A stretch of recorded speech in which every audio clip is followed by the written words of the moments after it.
part of Mungkin saja kalau kita bicara politik praktis ya, karena biar bagaimanapun Hasto adalah simbol dari orang kedua di PDI Perjuangan secara struktural. Dia sekjen, dia di bawahnya ketua umum.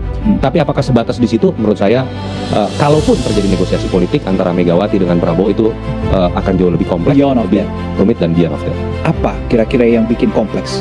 Pak Jokowi kah? Lagi-lagi kita kembali ke nama itu kah?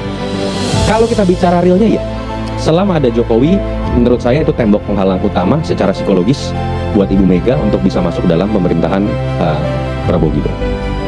Masuk itu dalam arti harus bergabung ke satu kabinet. Masuk dalam konteks kabinet penuhnya menjadi pendukung pemerintahan Prabowo ya, artinya masuk dalam koalisi, declare koalisi ya, dan kalau udah masuk dalam koalisi apalagi sih bayarannya kalau bukan jadi anggota kabinet udah pasti itu.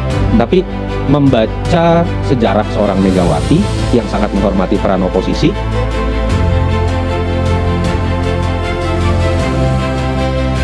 ini sedikit tampil beda gitu ya daripada biasanya. Kalau biasanya kan ramean gitu ya, banyak orang gitu, atau mungkin one-on-one cuma ada yang ya terkesan masih agak sedikit formal. Meskipun saya masih formal karena disuruh wardrobe pakai jas, ya sudah lah saya nurut aja. Nah, di kesempatan kali ini saya mau ngobrol sama Direktur Eksekutif Carta Politika, ada Mas Yunarto Wijaya yang jauh-jauh dari rapat langsung ngebut ke sini ke SCTV Tower, langsung duduk di seberang saya. Mas Toto, apa kabar? Kabar baik. Request sudah saya siapkan, kopi pahit. belum. Oh, belum ya? Tunggu situasi memanas.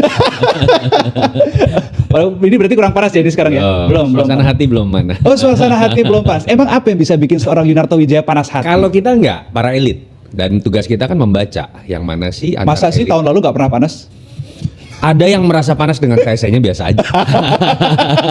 Berarti Mas Toto nggak pernah ngerasa panas ya? Oh iya deh, saya. Asik. Oke, jadi Mas Toto, kebetulan kan kalau kita lihat tuh minggu lalu ya, ada kongres PSI gitu kan ya. Ya.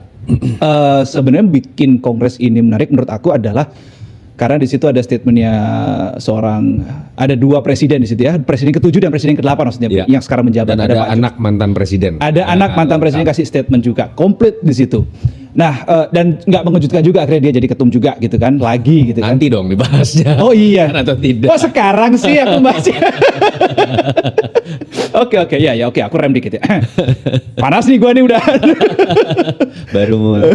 Oke, jadi yang akan kita bahas itu soal pesan-pesan yang disampaikan di situ gitu loh. Ya. Aku pengen mencoba ngelihat ada apa sih di balik makna atau ada apa sih yang di balik disampaikan sama Pak Jokowi, sama seorang Kaisang dan juga Pak Prabowo. Kita Ya. coba analisis itu. Nah, pertama ini Mas Toto, kita boleh sambil disiapkan juga boleh teman-teman statementnya seorang ketum PSI, Kaisang Pangarep ini yang meminta maaf gitu kan. Nah, supaya tahu detailnya kita coba cek bareng-bareng ini. Kita sambil lihat. Boleh sambil diputar teman-teman dan jangan lupa audionya dinyalain biar Mas Toto dan saya juga bisa dengar. Boleh. Saya meminta maaf yang sebesar-besarnya kepada seluruh anggota kader PSI karena saya gagal membawa partai ini masuk ke Senayan.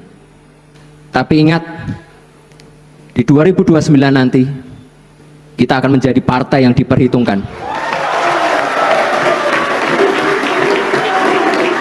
Periode yang lalu saya cuma punya 3 bulan, sekarang saya punya 4 tahun.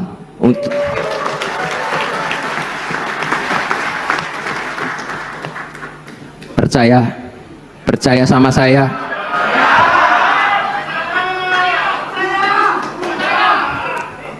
Mungkin orang menganggap kita masih gajah yang kecil, tapi gajah yang kecil itu tetap besar. Jadi lihat nanti. Oke, secara hitung-hitungan politik kalau dibandingin 3 bulan dan 4 tahun itu gimana Mas Toto? Ya memang kalau dilihat dari peningkatan suara terjadi lah ya dari 2019 ke 2024. 2019 kalau saya tidak salah 1,89%, di 2024 2,7 sekitar 2,7%. Artinya ada peningkatan. Tapi kalau pertanyaannya kenapa Kaisang minta maaf, targetnya itu kan lolos parliamentary threshold dan itu masih jauh di bawah angka 4%. Padahal Kaisang ini kan tidak dilihat hanya sebagai seorang pribadi. Bebannya memang menjadi lebih besar ya. Dia adalah simbol dari Jokowi secara elektoral. Artinya kan di situ ada sebuah fakta bahwa minimal Kaisang mengakui bahwa dia tidak berhasil membawa nama besar Jokowi untuk menjadi magnet elektoral mencapai target. Dan paling tidak itu kan kemudian tidak sesuai dengan kompensasi yang harus diberikan ketika awal mulanya masuk Kaisang udah kontroversial nih. 3 hari jadi kader langsung tiba-tiba jadi ketua umum. Dan itu yang menurut saya menyebabkan ada sebuah kesadaran dari teman-teman PSI, mungkin kesadaran dari Pak Jokowi dengan Kaisang juga, bahwa tidak bisa hanya seorang anak Jokowi. Istilahnya Jeffrey Giovanni, darah Jokowi. Harus ada sosok Jokowi yang turun tangan langsung, walaupun sampai saat ini masih jadi pertanyaan. Apakah Jokowi sebetulnya sudah masuk dalam struktur? Apakah akan jadi ketua Dewan Pembina? Atau sebatas ada di posisi luar, walaupun sudah menyatakan tegas akan mendukung full dan bekerja penuh untuk Kira-kira bakal PSI. masuk nggak? Bakal masuk struktur nggak orang Joko Widodo ke PSI itu? Saya nggak tahu ya, tetapi kalau tidak masuk, ya sebetulnya jadi mirip dengan apa yang terjadi pada 2019. Hanya merupakan simbol yang dilekat-lekatkan. Dan akhirnya yang lebih terlihat adalah sosok Kaisang. Dan kita tahu Sengaruh itu tidak cukup. itukah bantu dari luar atau bantu dari dalam gitu? Berpengaruh dong.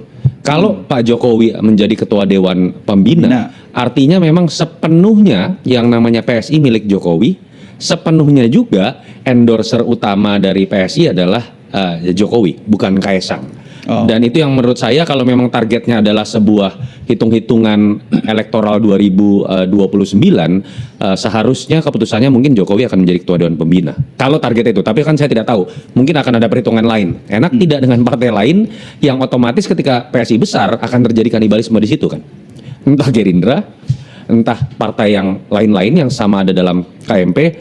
Walaupun kalau kita bicara sejarah lahirnya PSI, pilihan basis ideologi, positioning secara branding, sampai pilihan warna dan rebranding logo yang sama-sama hewan, seharusnya yang ada dalam satu ceruk itu namanya PDI Perjuangan. Nanti dulu ya, jangan masuk sana dulu. Logo itu materi ke bawah udah dibahas sekarang. Padahal udah gua kasih urutan. Karena gue tahu lu ujung-ujungnya banyak tangan juga.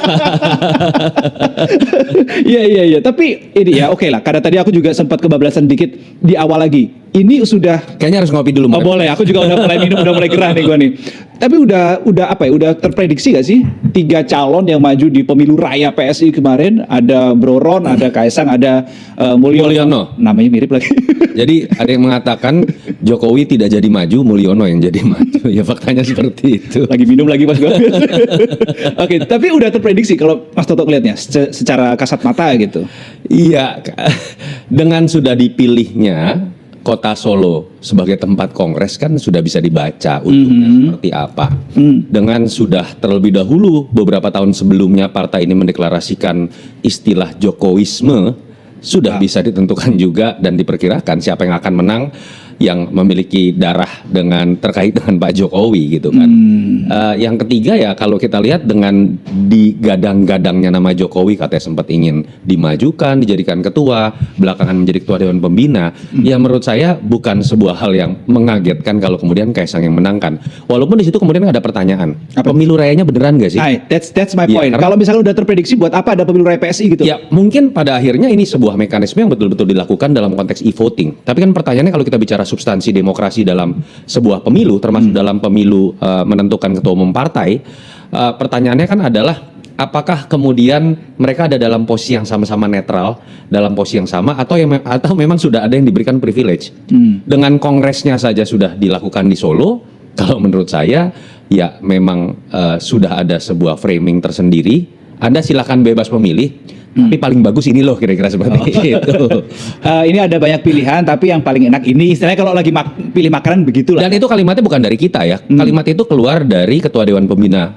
Saya nggak tahu masih atau tidak nih sekarang Jeffrey Giovanni yang mengatakan Ketua Dewan Pendiri sekarang. Ketua Dewan Pendiri. PSI. Jadi Jeffrey Giovanni sendiri kan mengatakan, orang yang paling berpengaruh ya di PSI, bahwa kalau kita nggak bisa mendapatkan Jokowi atau minimal darahnya Jokowi, mau anaknya Jokowi, mau mantunya Jokowi, kita tutup saja PSI.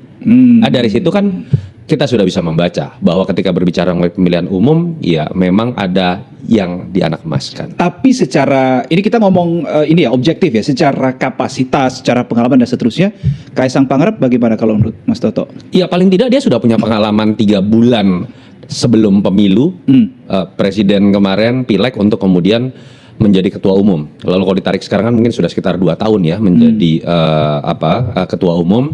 Paling tidak kalau dibandingkan dengan masa terpilihnya Kaisang pertama kali, yang kita nggak tahu dari mana terpilihnya gitu ya, ujuk-ujuk 3 hari, menurut saya ada sebuah kemajuan, ada sebuah progres.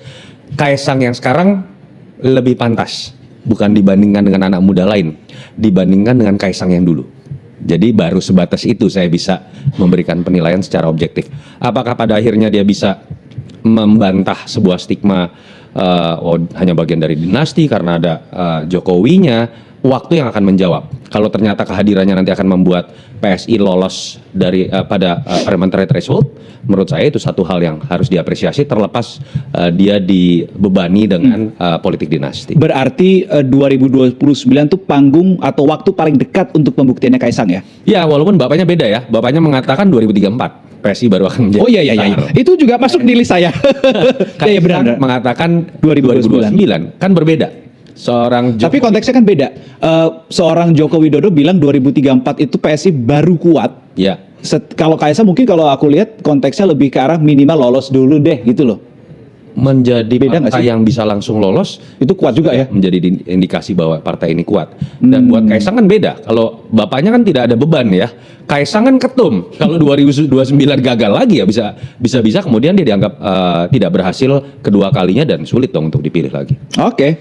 Kita coba ke statement berikutnya. Video yang kedua ini dari Kaisang kita coba bergeser ke Pak Joko Widodo. Ini juga berpidato pada saat hari-hari awal ya setelah pengumuman kalau tidak salah. Ya. Setelah pengumuman ketum langsung pidato seorang Joko Widodo Presiden ke-7 RI. Kita coba lihat. Tapi yang paling penting, gajah itu kuat dan besar. Oleh sebab itu, saya akan full mendukung PSI.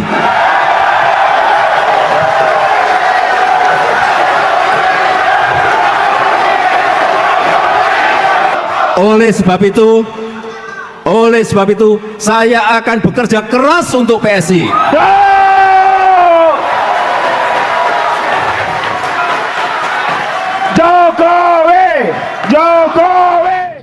Satu pertanyaan besar gue mas, ketika lihat ini full dukung dan kerja keras itu bentuknya kayak apa gitu loh, yang akan dilakukan oleh seorang Joko Widodo kan? Mas Toto kan mungkin yang ya pernah dekat lah ya dengan Pak Joko Widodo, mungkin lebih tahu gitu Pak Jokowi akan ngapain gitu. Kok pakai kata pernah sih? Atau pasti? Biarkan jadi misteri. Iya. Iya, sebetulnya kan tidak mengagetkan juga ya. Iya, Partai ini memang sudah milik Jokowi. Ketika dideklarasikan menjadi pengusung Jokowisme, dan kedua anaknya Jokowi menjadi ketua umum. Menurut saya pada titik itu sebetulnya kita bisa meyakini Jokowi sudah sepenuhnya ada di balik PSI. Tapi sekarang secara eksplisit dalam momen yang tepat, kongres pertama, pergantian logo, rebranding, ada yang diposisikan kemudian menjadi daya ledak utamanya, yaitu eksplisit pertama kalinya Jokowi menyatakan bersedia. Dulu kan orang hanya menduga-duga, orang menyatakan beliau di belakang layar. Sekarang beliau ada di depan layar juga dan menyatakan akan ada di belakang PSI. Artinya yang dikatakan sebenarnya adalah PSI sama dengan Jokowi, PSI sama dengan Partai Jokowi. Dan suka atau tidak, Jokowi masih memiliki pengaruh kuat walaupun terbatas ya dalam kontestasi elektoral, basis pemilih, karena biar bagaimanapun dia belum lama menjadi presiden. Dan sepertinya PSI kemudian memang sengaja memilih ini karena 2 kali eksperimen uji coba. Pertama kali menjadi partai pengusung utama Jokowi yang ada di luar pemerintahan, yang mengambil positioning bedanya dengan partai-partai lain, partai anak muda, kok nggak lolos, hanya 1,89%, lalu diambil anaknya sebagai simbol yang lebih eksplisit dari Jokowi, ternyata hanya 2,7%, dan akhirnya sepertinya mereka menyadari, oh yang kuat ini bukan simbol dari Jokowi, tapi keberadaan Jokowi secara langsung. Dan itu yang menurut saya ya sebuah upaya terencana dari perubahan logo, branding, anaknya masuk, sampai kemudian puncaknya adalah Jokowi yang menyatakan langsung bahwa dia akan full dan bekerja keras buat PSI. Makanya kalau tadi pertanyaan pertama adalah apakah sebaiknya Jokowi akan menjadi ketua Dewan Pembina atau tidak? Di dalam atau di luar struktur? Kita lihat dalam rentetan perencanaan yang kita spekulasikan memang sudah ada dari sebelum-sebelumnya, puncaknya adalah Jokowi menjadi ketua Dewan Pembina. Sama seperti Demokrat,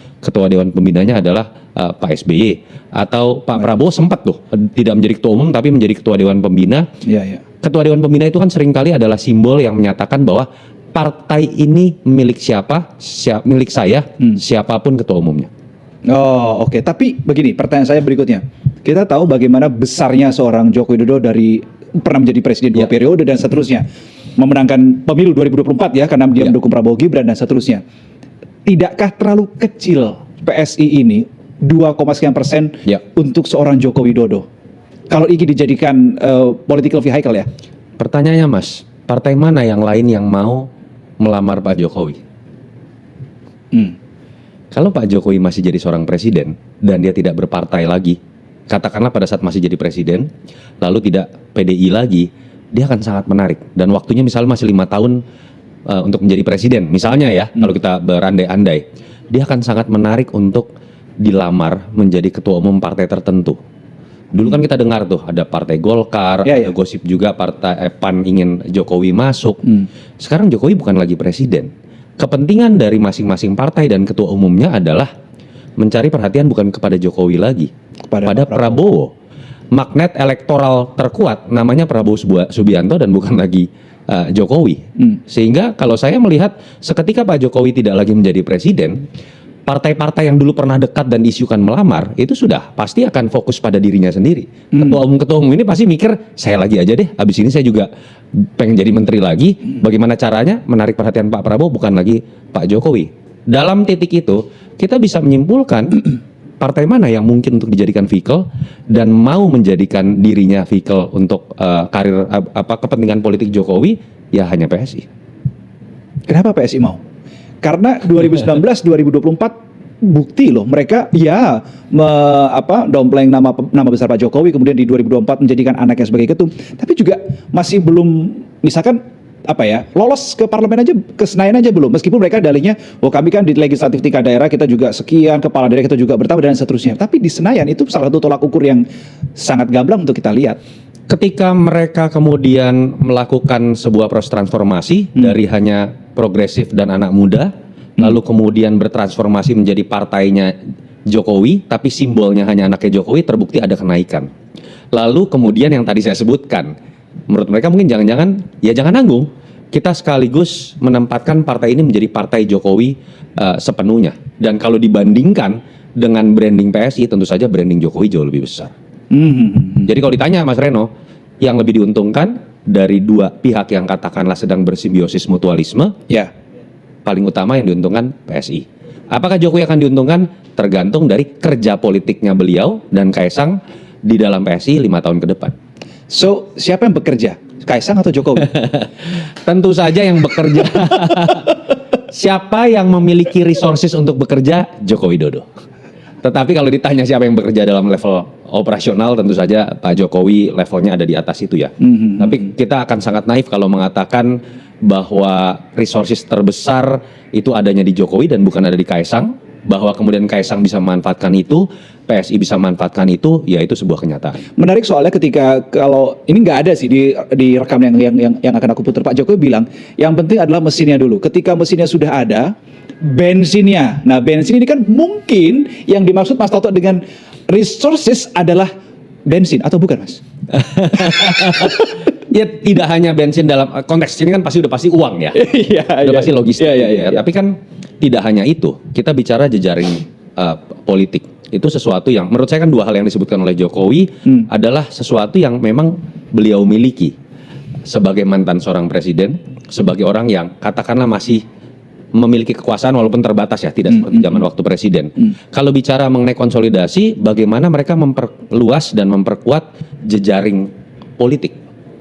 Bagaimana merekrut orang baru, merekrut mantan kepala desa, merekrut mantan tentara, merekrut mantan polisi, merekrut orang yang uangnya banyak, merekrut mantan ketua koperasi, itu infrastruktur politik. Dan Jokowi memiliki aura untuk kemudian ketika dia bekerja, resources itu bisa dikumpulkan kembali kepala desa dan lain-lain gitu ya misalnya. Yang kedua ya bensin. Kalau kita bicara bensin juga siapa sih yang kemudian memiliki bensin? Ya orang-orang yang memiliki uang dan uang itu selalu dekat dengan kekuasaan. Biar bagaimanapun ya mungkin Pak Jokowi masih menafsirkan dia masih memiliki sedikit kekuasaan itu. Koneksi yang pernah terbangun, investasi sosial yang pernah terbangun, dan tentu saja dibandingkan dengan Kaisang ataupun kekuatan yang dimiliki dalam branding PSI, Jokowi jauh lebih memiliki kekuatan baik untuk memperluas konsolidasi politik lewat infrastruktur yang dia miliki. Yang kedua bensinnya juga tentu saja. Oke, soal statementnya Pak Jokowi ini saya masih simpen dua. Tolong nanti habis ini langsung di play dua-duanya aja teman-teman, supaya kita juga bisa kejar durasinya. Jadi ada dua ini langsung di looping aja berurutan. Kita coba pantau bareng-bareng.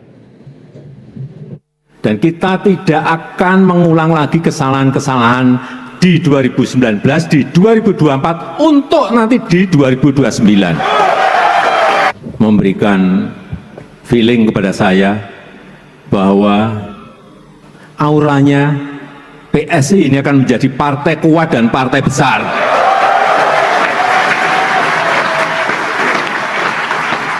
Tapi jangan tergesa-gesa. Ada step-stepnya. Belum di 2029. Feeling saya akan mulai di 2034. PSI sudah memilih sebagai sebuah partai super TBK. Artinya apa? Super TBK itu artinya apa? Saham partai ini dimiliki oleh seluruh pengurus, oleh seluruh anggota, oleh seluruh kader. Tidak ada kepemilikan elit, tidak ada kepemilikan keluarga apalagi. Semua memiliki saham yang sama. Aku bahas yang kedua dulu deh, karena statement yang kedua berhasil bikin Mas Toto what's wrong? Ya sen Sebenarnya kita sepikir sih. ya sen kiri belok kanan. Iya. Apa yang dikemukakan seperti berbanding terbalik. Munculnya Jokowisme, dihadirkannya Pak Jokowi dalam sebuah privilege khusus dalam acara kongres, padahal dia belum punya posisi loh. Kan belum tahu nih Pak Jokowi apakah kader atau tidak, sampai sekarang belum terjawab gitu kan. Tapi kan artinya ada privilege khusus buat Pak Jokowi. Dan ketika Jeffrey Giovanni sudah mengatakan partai ini adalah partai yang harus mendapatkan Jokowi atau darahnya Jokowi, lalu Pak Jokowi bicara hal yang 180 derajat kontradiktif. Saya tidak mengerti maksudnya apa, tapi ya mungkin kalau kita mencoba berpikir positif, betul Pak Jokowi mengatakan ini partai super TBK. Setiap kader memiliki saham, sama seperti sebuah emiten dalam bursa efek ya. Tapi kan kita tahu juga ada yang memiliki saham cuma 1 lembar, ada yang 90% gitu misalnya ya. Mungkin Pak Jokowi yang 90% gitu ya, nggak salah juga. Ya, dan saya terus terang harus saya termasuk yang di awal-awal pendirian PSI Mas Reno, banyak sekali diajak berdiskusi, baik oleh teman-teman terutama yang di PSI DKI. Saya cukup dekat dengan teman-teman seperti Grace Natali, lalu kemudian Giring, Isyana Bagus Oka dan lain-lain, termasuk Jeffrey Giovanni ya. Partai ini jelas dulu menempatkan dirinya sebagai partai anak muda dan progresif. Yang jadi pertanyaan kan adalah, partai anak muda itu seharusnya adalah partai yang paling jauh dengan image dinasti politik. Partai progresif itu seharusnya adalah partai yang paling jauh dengan image milik keluarga tertentu. Sehingga menurut saya, lalu seharusnya apa? Wujudnya apa dia? Silahkan partai ini bertransformasi, tapi jangan kemudian menempatkan dirinya menjadi partai milik keluarga tertentu. Dan itu kan keluar dari, bukan analisis saya, tapi keluar dari kalimat ketua dewan pendirinya sendiri gitu. Dan itu sebuah pilihan. Tapi menurut saya sulit buat PSI kemudian tetap memaksakan bahwa mereka ada dalam identitas sebagai partai terbuka, atau partai yang kemudian positioning adalah anak muda. Ya, tapi itulah politik. Mungkin akhirnya mereka ada dalam sebuah sikap realistis. Mungkin mereka menyadari ternyata masyarakat pemilih kita masih feodal, lebih mudah menerjemahkan sosok dibanding nilai, lebih mudah ikut kepada fanatisme kepada seorang tokoh dibandingkan menjual mengenai nilai dan program yang mereka mungkin sudah coba di 2014 terutama, dan ternyata suaranya tidak pada 2019, dan suaranya ternyata hanya di angka di bawah PT. So mereka lebih memilih untuk realistis politik saja ya. Oh, realita politiknya begini ya. Tapi ekstrim. Itu yang saya sayangkan. Dulu itu kan teman-teman PSI yang paling mengkritik sistem kepartaian lama, yang notabene hanya dimiliki oleh keluarga tertentu, yang notabene hanya top down, yang notabene hanya bergantung pada demokrasi kultus, pada sosok tertentu. Tapi belum pernah ada partai yang memilih ketua umumnya didasarkan pada milik ketua umumnya yang baru 3 hari jadi kader, belum pernah ada. Dan sosok Jokowi juga cukup ekstrim, kita tahu ya. Kita tahu Ibu Mega juga ada dinasti politiknya, SBY juga ada dinasti politiknya. Tapi tidak ada dari kedua tokoh itu yang misalnya pada saat masih jadi presiden mencalonkan anaknya menjadi wakil presiden. Dan PSI sekarang menjadi simbol dari sosok tersebut. Itu yang menurut saya akan menjadi sebuah pertaruhan ke depan ya. Positioning seperti apa yang PSI akan ambil? Apakah jangan-jangan memang segmen anak muda ini sudah akan dilepaskan menjadi target sekunder, tapi yang paling pertama adalah mengambil segmen pemilih Jokowi. Oke. Tadi juga pertama adalah Jokowi memprediksi feelingnya adalah PSI baru kuat di tahun 2034. Saya mikir gini, 2034 tuh ada apa ya? Oh, Pak Prabowo kalaupun nanti 2029 maju, selesai di 2034. Apa karena unsur itu?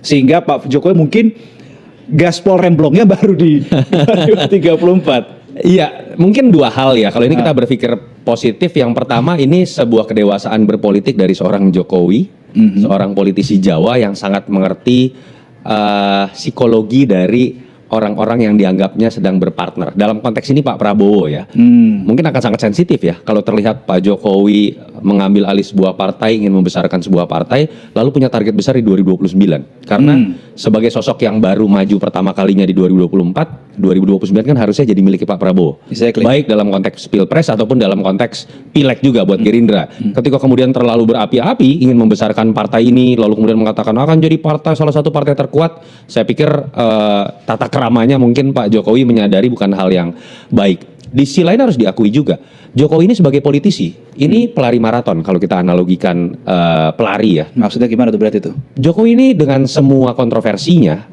dia adalah orang yang sangat sabar untuk melakukan sebuah tahapan-tahapan strategi nggak gerasa gerusu. Kecuali satu hal ya, ketika memajukan anaknya menjadi wapres. Di luar itu, Jokowi orang yang sangat mengerti memainkan pace. Ngalah, lalu tiba-tiba ada serangan, kadang-kadang serangannya bukan dari dirinya sendiri, dari pihak lain gitu ya. Dia seorang ahli strategi yang sangat sabar memainkan pace berpolitik demi mencapai target finish. Itulah yang menyebabkan dengan semua kontroversinya, Jokowi belum pernah kalah dalam setiap pertarungannya, baik memajukan dirinya atau memajukan Gibran. Makanya mungkin dalam hitung-hitungan seseorang yang berpolitik dengan gaya maraton seperti ini, lebih realistis berbicara mengenai 2034. Nah, yang menarik adalah kebutuhan PSI ini bukan menjadi pelari maraton karena udah 2 kali gagal. Mereka butuh sprint.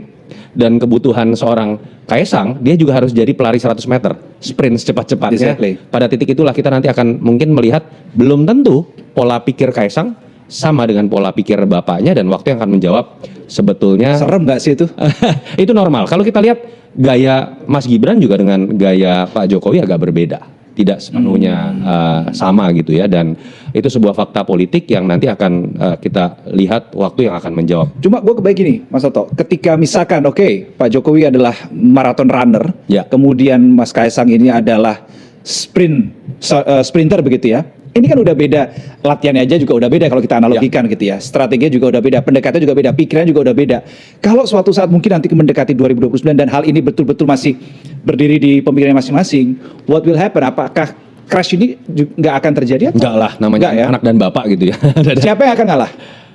Mau tidak mau, Kaesang sangat jauh pengalaman berpolitiknya dibandingkan ayahnya. Kaesang sangat jauh memiliki jaringan politik tadi, termasuk terkait dengan resources bensin dibandingkan dengan Jokowi. Ya secara de facto tetap partai ini akan dipimpin oleh Jokowi. Dan Jokowi mungkin orang yang sangat realistis ketika melihat sebuah planning jangka panjang, termasuk ketika harus menjadi pelari maraton. Tapi ketika peluang itu ada, ketika dia merasa nafasnya cukup kuat, dia bisa juga menjadi seorang sprinter. Ketika dilihat peluangnya itu ada dan nafasnya cukup kuat. Dan itu yang mungkin akan dilihat secara realistis dalam 1-2 tahun ke depan.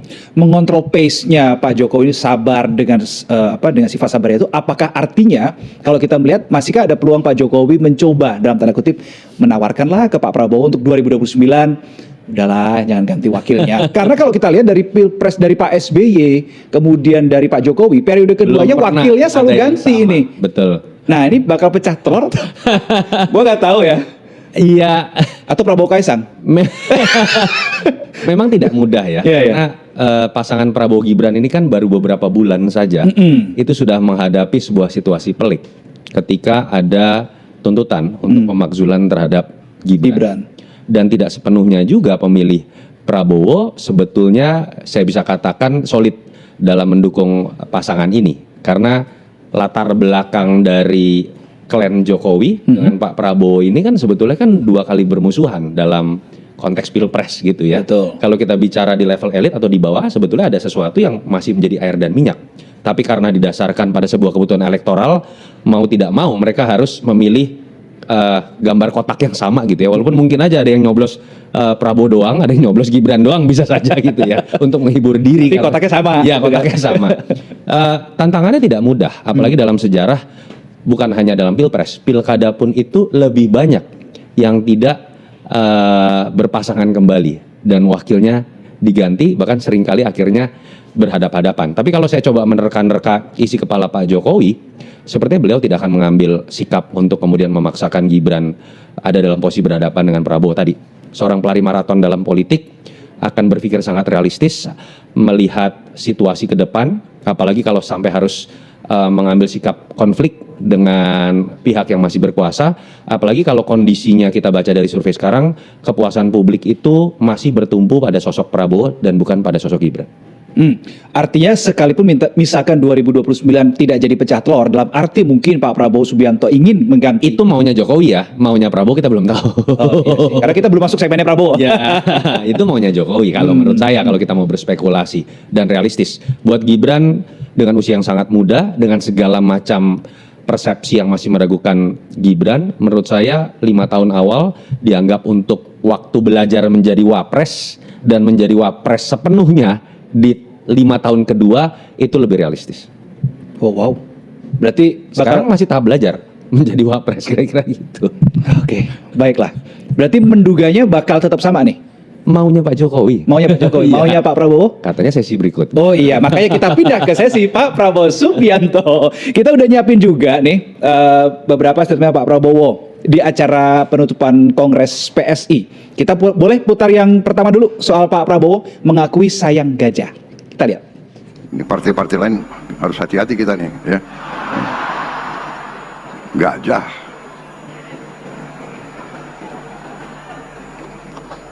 Saudara-saudara, saya tidak mengerti. Ini PSI intelnya bagus sekali. Jadi PSI ini kok bisa membaca isi hatinya Presiden Republik Indonesia. Ini saya tidak ngarang. Banyak yang dekat sama saya tahu betapa salah satu binatang yang paling saya sayang adalah gajah.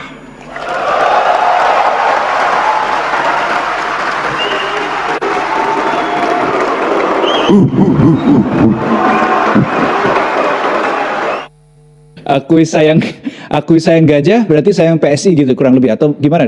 Sementah itu atau gimana ditafsirkannya?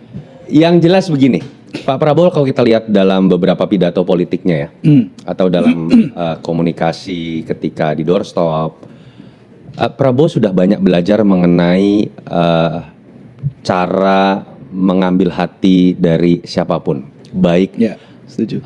rekan politik ataupun lawan politik. Kalau kita mau bandingkan dengan Pak Prabowo pada masa sebelum menjadi presiden atau ketika 2014-2019, ini sosok Prabowo yang Beda. jelas berbeda sekali. Saya setuju. Dan kalau kita lihat mirip dengan siapa sih?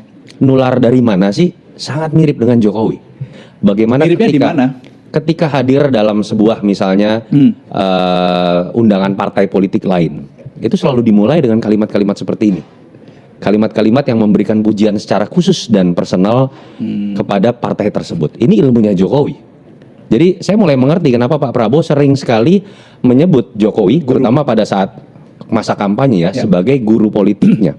Pada titik ketika kita melihat Prabowo mulai bersatu dengan Jokowi, pada saat itu kita jarang melihat Pak Prabowo temperamental, dan kita bisa melihat Prabowo berjoget. Kita bisa melihat Prabowo lebih banyak senyum, termasuk menurut saya sesuatu yang akhirnya melekat sebagai identitas baru dari Prabowo. Dia sudah lebih bisa menjadi seorang politisi. Termasuk apa yang dikemukakan dalam kongres ini yang menurut saya menunjukkan tingkat kematangan berpolitik Prabowo dalam berdramaturgi, hadir dalam sebuah acara, dia bisa mengerti psikologis dari hostnya seperti apa, dan terasa sangat personal. Itulah yang menyebabkan dimulai dengan mencairkan suasana dengan tahu saja intelnya saya sayang dengan gajah. Padahal kalau publik taunya dia sayang kuda gitu ya, Pak Prabowo gitu kan, karena senang sekali berkuda. Atau sayang Bobby. Atau Kucingnya maksudnya. Bobby kucing ya. Bobby kucing ya. Bukan Bobby yang. Iya, Bobby kucing. Duh, salah ngomong aku. Tapi itu menurut saya satu hal yang memang dimiliki oleh Prabowo gitu ya, sangat terkesan personal. Dan kalau kita lihat ketika hadir di acara-acara partai lain pun Pak Prabowo selalu menyelipkan ice breaking statement yang menurut saya dulu tidak dimiliki dalam kemampuan komunikasinya. Dan tadi di awal sekali sebelum ngomong saya sayang gajah, Pak Prabowo juga bilang yang lain hati-hati nih. Ini hati-hati karena PS-nya atau hati-hati karena Enggak lah, saya masih menganggap itu pujian. Masih juga. pujian ya? Basa-basi politik yang memuji, yang mengatakan, partai ini kecil tapi dia sudah memilih nama gajah, logo gajah, targetnya besar loh. Di belakangnya ada Jokowi loh. Dan kalau saya nggak tahu tadi diputar atau enggak ya, ada sebuah ungkapan lain dari Pak Prabowo. Sini saya bingung. Partainya kecil tapi ada. menterinya banyak gitu. Ada. Nah, karena sudah disinggung, kita coba langsung putar aja omongan Pak Prabowo terkait hal itu. Apa ujungnya kita ini semua fusi aja ya, jadi satu partai gimana? Nggak boleh, nggak boleh. Nanti nggak demokratis. Nggak apa-apa. Kita Bhinneka Tunggal Ika. Kita beberapa berbeda, tapi kita bersatu dalam cinta tanah air. Kita kompetisi baik, boleh dan harus. Selesai kompetisi, kita bersatu mengabdi kepada bangsa dan rakyat Indonesia. Saudara-saudara, ini demokrasi Indonesia yang sebenarnya. Wakil Menteri Kebudayaan, Saudara Giring Ganesha.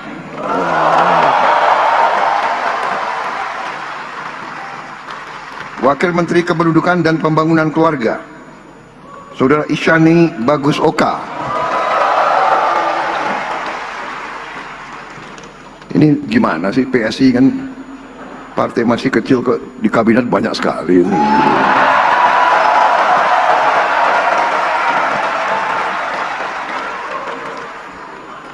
Belum ganti logo aja sudah pengaruhnya kayak begini. Gimana ganti logo itu?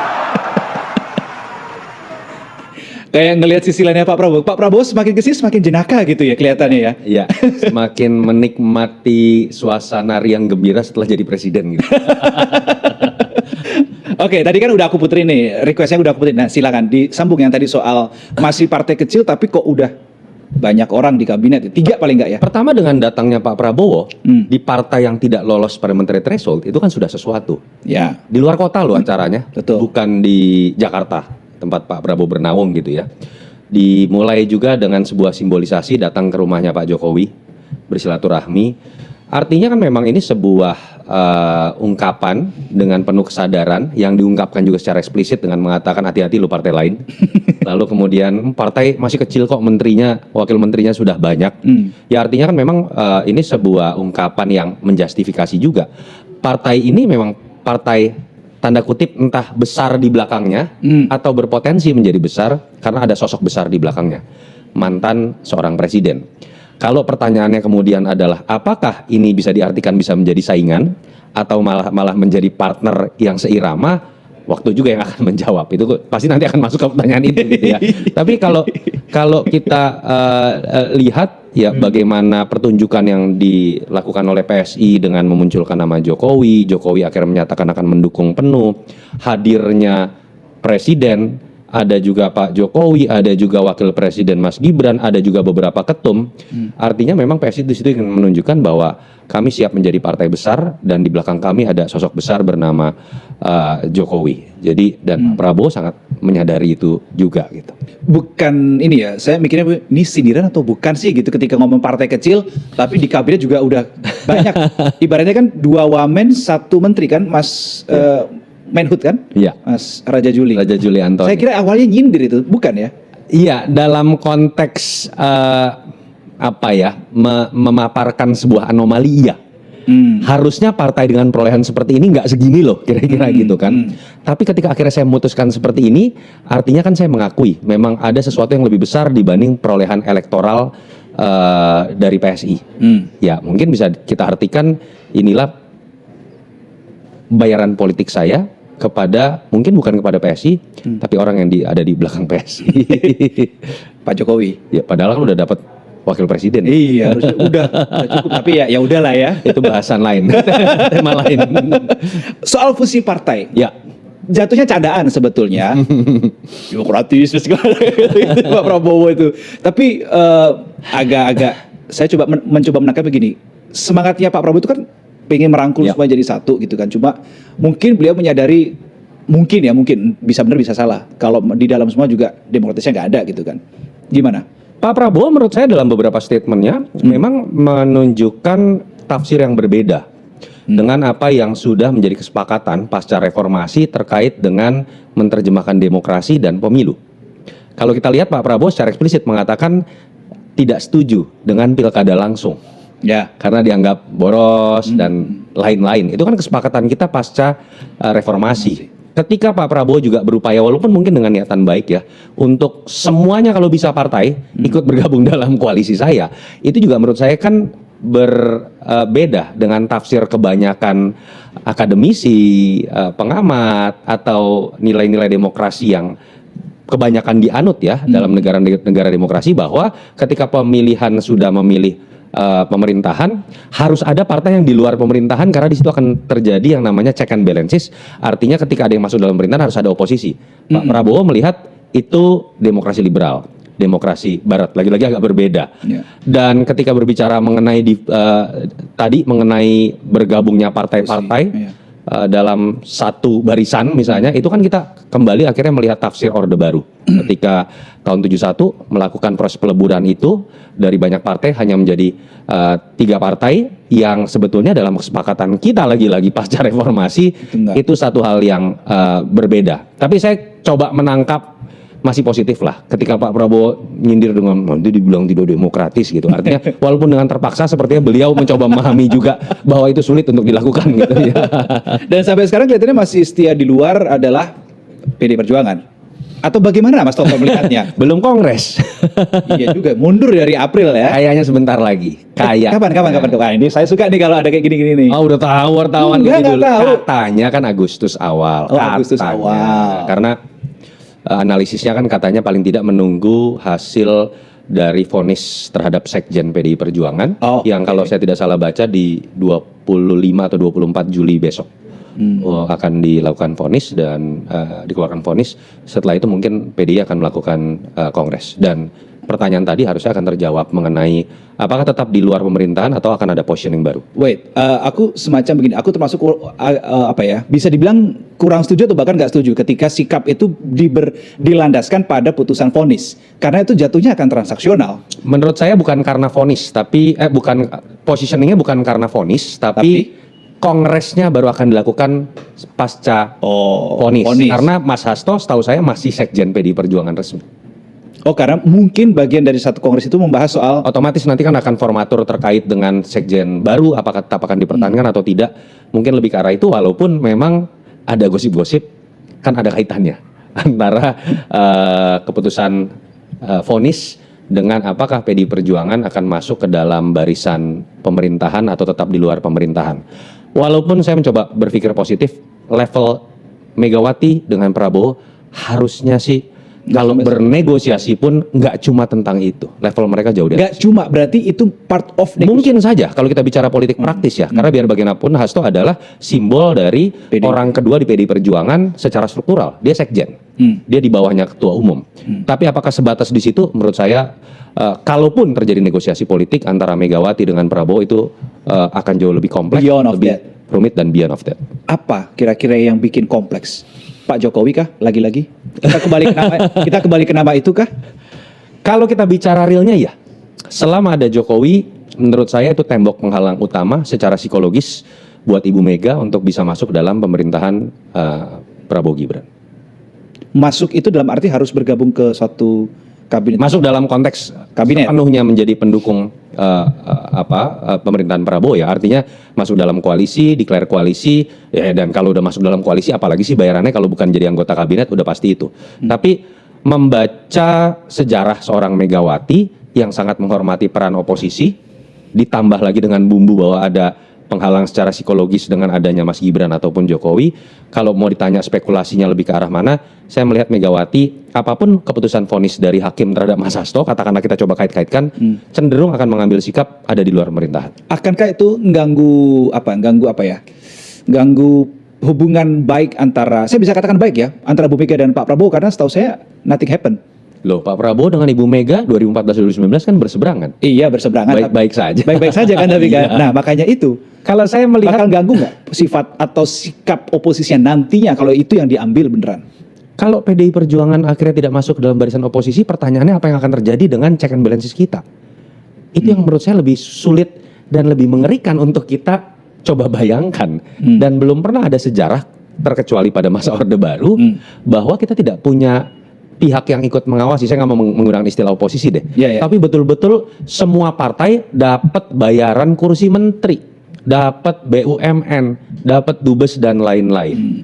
Pada titik itu secara real politik kita tidak akan lagi melihat apa yang disebut dengan demokrasi dalam konteks check and balances tadi. Tapi kalau misalkan hanya PDIP yang di luar, Mas, kita lihat contoh Senayan deh, 7-1 gitu loh. Tetap aja sekeras apapun, selantang apapun, tetap aja mungkin mentok nggak ada buah apa-apa, hanya meramaikan pemberitaan, hanya bikin konten berita, saya bikin konten berita aja gitu loh.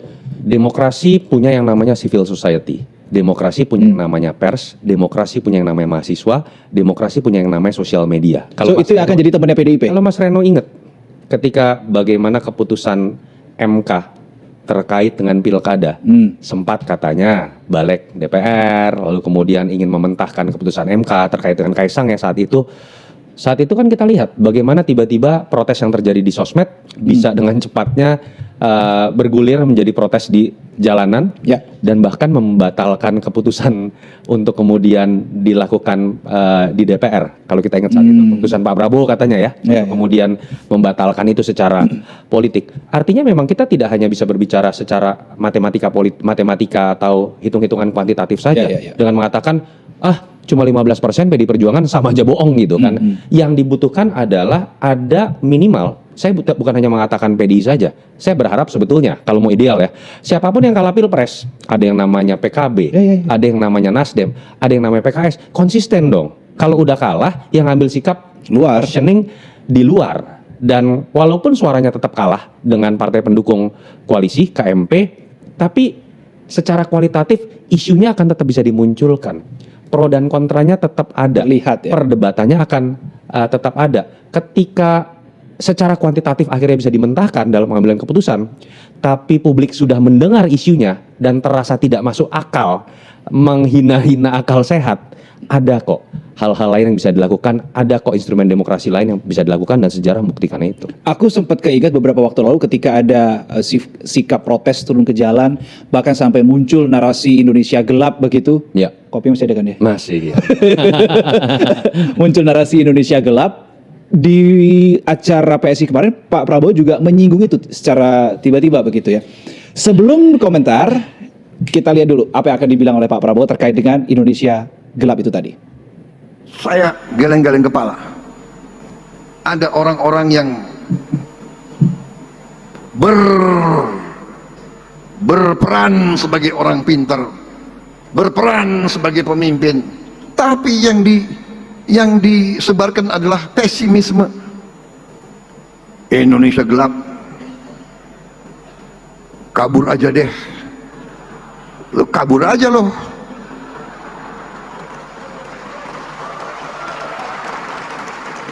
Emang gampang lo di situ, di luar negeri, di mana lo? Lo dikejar-kejar di situ lo. Ini, dan ternyata memang ini adalah rekayasa.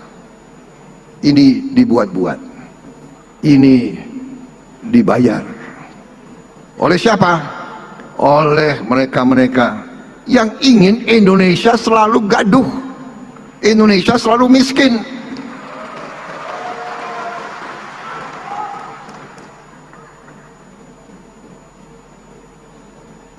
Iya. Koruptor-koruptor itu yang biayai demo-demo itu. Indonesia gelap. Indonesia gelap. Sorry ya. Indonesia cerah. So, what do you think? Ya, siklus orang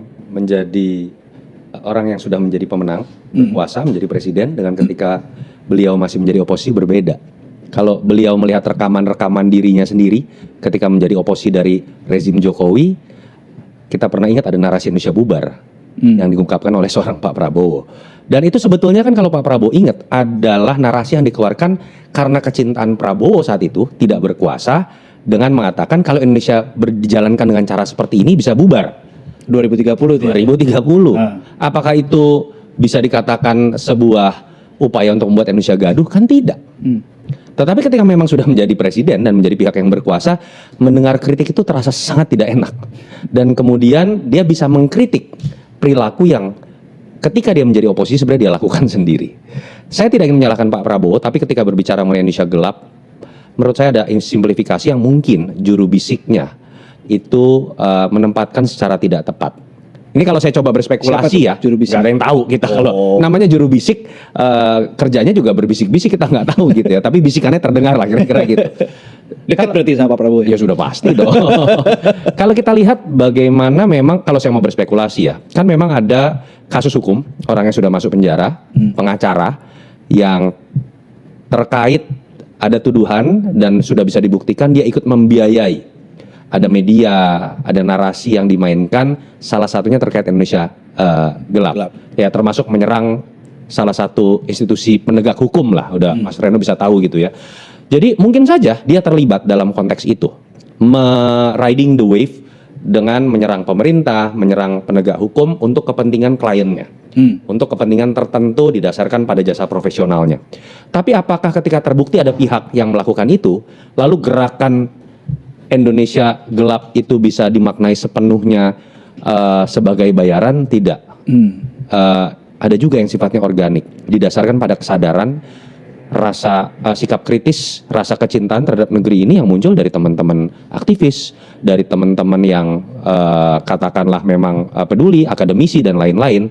Nah ini yang menurut saya, ya saya berharap sekali juru bisik Pak Prabowo jangan dong memberikan masukan yang mensimplifikasi sehingga Pak Prabowo akhirnya hanya ingin mendengar berita-berita bagus yang cerah-cerah saja. Padahal adalah sebuah fakta, seorang pemimpin tugas utamanya kan adalah mengubah yang masih gelap menjadi cerah. Kalau semuanya udah cerah, Indonesia cerah, nggak ada lagi yang perlu dilakukan. Pak Prabowo kan harus akui sampai pengen menggelontorkan ratusan triliun untuk MBG, artinya kan standar gizi kita masih gelap. Something wrong di situ kan? Ketika Pak Prabowo dengan ambisi besarnya ingin mengelola lewat sebuah sovereign wealth fund baru bernama Danantara, artinya pengelolaan keuangan kita kan masih gelap selama ini. Ketika di sektor hulu sampai ada upaya membangun food estate terlepas berhasil atau tidak, artinya kan upaya pengolahan di sektor pangan kita selama ini masih gelap. Nah itu yang menurut saya semoga tidak disimplifikasi oleh pihak-pihak yang kita ngerti ya. Seorang presiden ini kan dengan semua kesibukannya, dengan sebuah besarnya masalah yang harus dia amati dan dia pahami, akan sangat dipengaruhi oleh bagaimana informasi yang masuk itu benar atau tidak dan valid atau tidak. So it depends, juru bisik itu tadi harus benar-benar wise enough untuk mengatakan something ke Pak Prabowo. Ya, penyakit terbesar dari seorang pemimpin yang harus dihindari nomor satu adalah jangan sampai terjebak pada sindrom asal bapak senang, termasuk informasi ABS tadi. Karena bagaimanapun ini masih periode pertama Pak Prabowo, kalaupun salah menyikapi mungkin ini akan berdampak pada 2029 itu tadi. Kalau kerjanya kan memang masih 7 bulan. Pak Prabowo kan juga pengen jadi presiden karena menyadari banyak yang gelap gitu kan. Kalau istilah Pak Prabowo dulu bocor, banyak hutang gitu kan. Artinya kan memang ada sesuatu yang gelap dan saya terus terang menyesalkan statement seperti itu.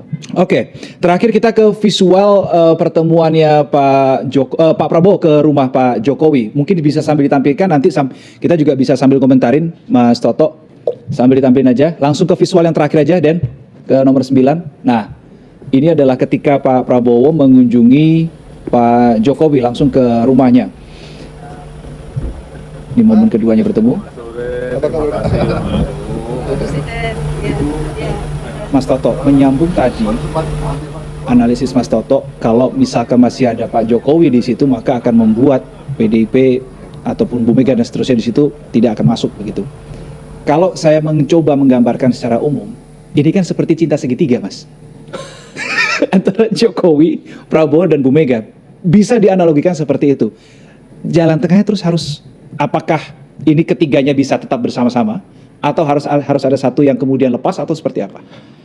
Kalau saya selalu berbeda mengambil sikap mengenai pentingnya persahabatan, romantisme di antara para dewa-dewa politik ini dalam majunya demokrasi kita.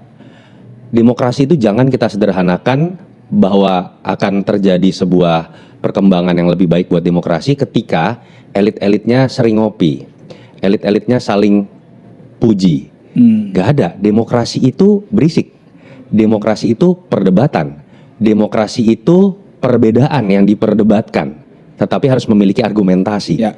Kalau semuanya adem-adem saja, kalau semuanya sangat romantis, dan semuanya bisa kemudian diselesaikan di panggung belakang sambil ngeteh dan sambil ngopi, yang terjadi adalah kong kali kong. Pada titik itu malah demokrasi nggak terjadi.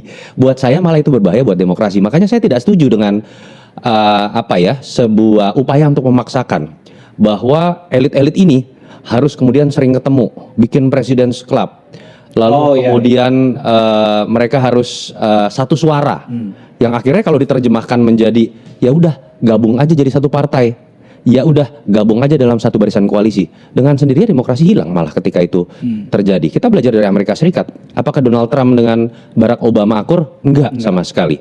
Apakah Joe Biden dengan Donald Trump akur? Tidak sama sekali. Bahkan di antara sesama mantan presiden yang satu partai pun itu seringkali berbeda pendapat. Konflik, ya. Tetapi selama itu disampaikan dalam konteks perbedaan sikap yang didasarkan pada rasionalitas dan kepentingan masyarakat, itu malah yang bagus buat kita.